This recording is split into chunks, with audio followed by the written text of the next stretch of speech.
Welcome to the first lesson of the Polynomials unit. In this lesson, we'll review quite a bit of content of grade 9, and we will gradually get into the Foundations and Precalculus 10 content.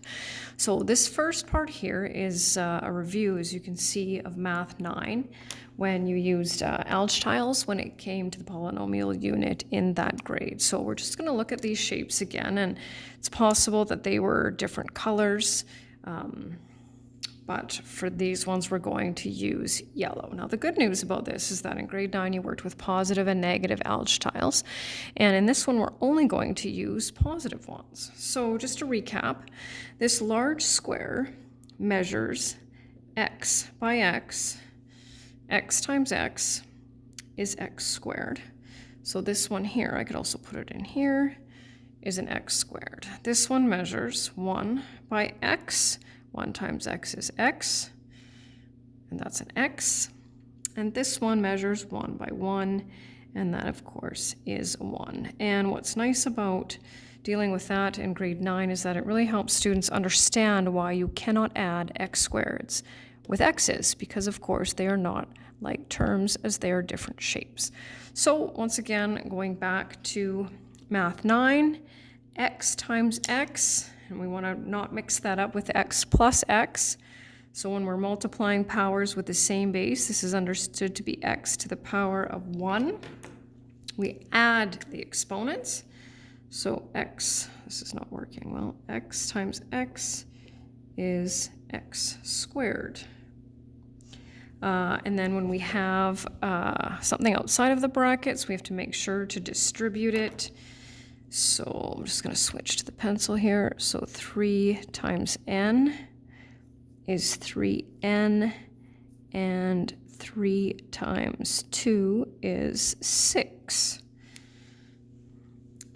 And then negative 5 times 2y squared, we multiply the numbers. Negative times a positive is a negative, and y squared, we just keep that. Negative 5 times negative 4 is positive 20y, and negative 5 times 1 is negative 5.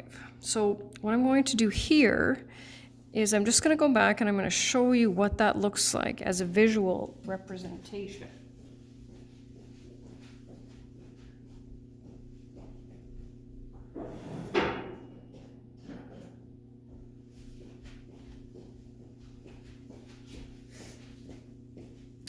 So here's how we're going to set this up. We're going to take 3. So once again, that's our 1. So we're going to take 1, 2, 3, and we're going to multiply it by n, in this case x. So we've got that long rectangle plus 2. And so what we want to do here is we want to fill in the shapes, and we want to respect the dimensions. So you can see here we have a small width and a long length, and so we respect these here, and we keep filling it in until we've created a rectangle. Now, shapes don't have to be perfect, but it's important to be able to distinguish between an x, a 1, and an x squared. So as you can see, we have 1, 2, 3 n's, and 1, 2, 3, 4, 5, 6. So there's that visual as to how and why 3 times n plus squared gives us 3n plus 6. And I'm just going to slide this over. And we'll do one more, a little bit more complicated. It doesn't matter which side you put which term. When we multiply, order doesn't matter. So here I'm going to put the x plus 2. And here I'm going to put 1, not my greatest rectangle, 2, and there's 3x. And so once again, I'm going to fill that in, and I'm going to respect the dimensions here. See, this length and this width. And the good news is the only shapes you can draw here are going to be x squareds, x's, and 1's. No other shapes. So we'll respect that here. And we'll keep going.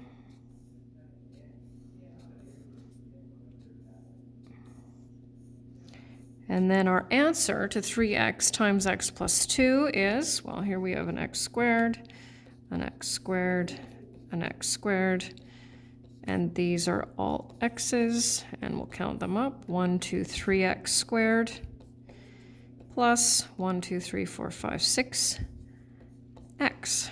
And that works the same way because 3x times x is 3x squared, and 3x plus 2 is 6x. So that's our quick recap of grade 9. And as usual, we're just going to add some more concepts on to what you already know. So here's kind of our slightly new one. Now you'll notice that the difference here is now instead of 1 term by 2 or 3, we actually now have 2 by 2, and that's what's new in the Foundations in Pre-Calculus 10. So we're going to start with the algebraic method. So we kind of do sort of just like we had set up here. Vertical and a horizontal line,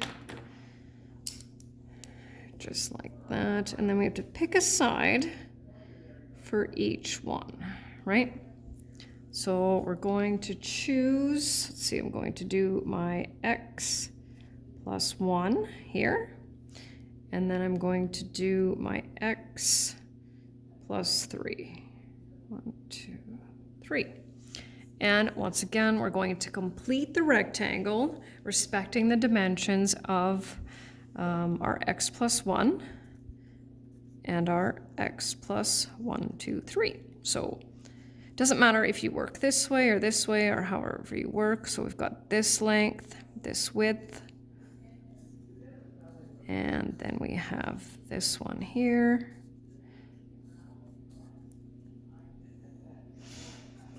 And here we go. So now we have all 3 shapes. So we have an x squared, some x's, and some 1's. And our answer to x plus 3 times x plus 1 is x squared plus 4x plus 3. And what you'll be doing in the second part of this unit is you'll be working backwards, where this will be the question, and you need to determine this is the answer. Okay, area method is very, very similar to algebraic. The only difference is we're actually just going to compact this middle part, and we're not going to do this outside part. So we're going to turn this, in this case, a square, because we have 2 of these, right? We have x plus 2 times x plus 2. And of course, that will be a square since the dimensions are the same. So here's the way that I like to do this one. So I know that the length of an x is approximately this. So I just sort of do a little tick mark there. So that's x plus 1 plus 2. Then I go x plus 1 plus 2. And then I fill in, I complete my square like this. And then I do my, it doesn't really matter, but I do my horizontal lines. And then I do my vertical lines. And then this, of course, I label my dimensions, x plus 2 times x plus 2. And we know that length times width gives us the area of a rectangle. Side squared, or side times side, gives us the area of a square. So again, we're going to count. But this time you can see that they're all squished together, right? There's no space in between them. So 1, 2, 3, 4. So then we have x squared plus 4x, 1, 2, 3, 4, plus 4. And that's our answer. So now we're going to get into the methods that do not require diagrams. And this is the only way that I learned in high school, mind you, but this one definitely, I would say, for some students anyway, has an advantage. So what we're going to do here now is we're going to go n minus 2, and it wouldn't matter if we put the n plus 5 there, and then n plus 5. And I just find it's possible to do those the algebraic and the area methods with negatives, but it just makes it so much more complicated, so we don't bother with that. So you notice we have 2 terms, in the first set of brackets and 2 terms in the second set of brackets. So we need to make sure that we multiply each term in the first set of brackets by each term in the second set of brackets.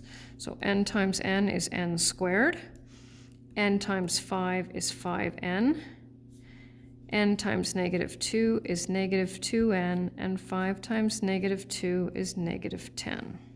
And then we need to add like terms. So we can't add n squareds with n's, but we can add n's with n's. So my final answer then is n squared. 5n minus 2n is 3n minus 10.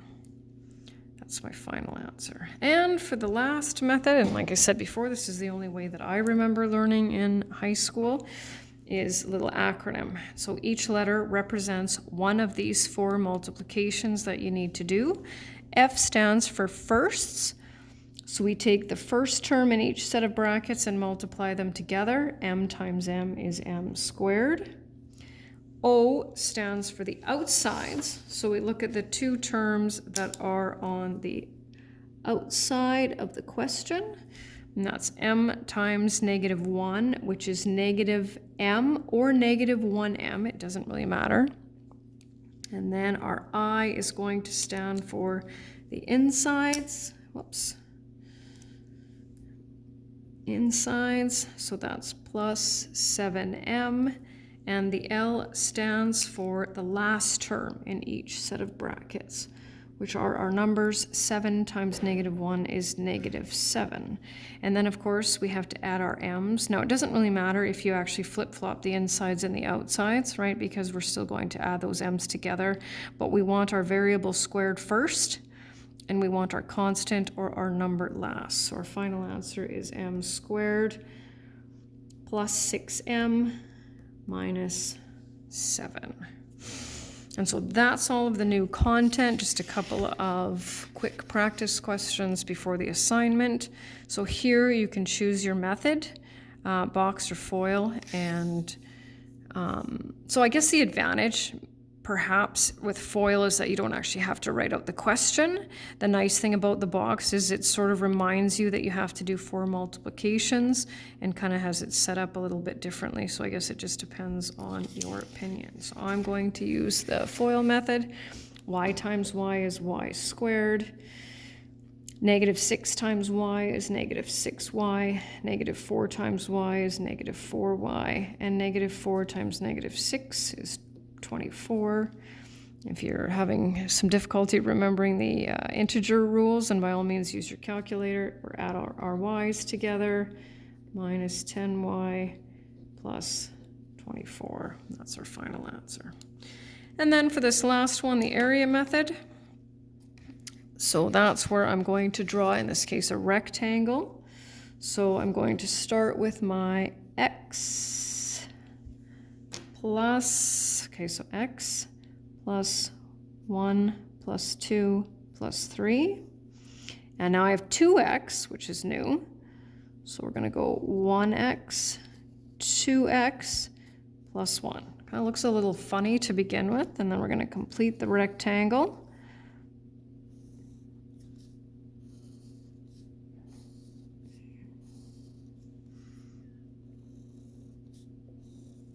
And then we're going to label the sides. And you don't have to label the individual tiles in there, just count them. So we start with our x squared, so we have 2x squareds.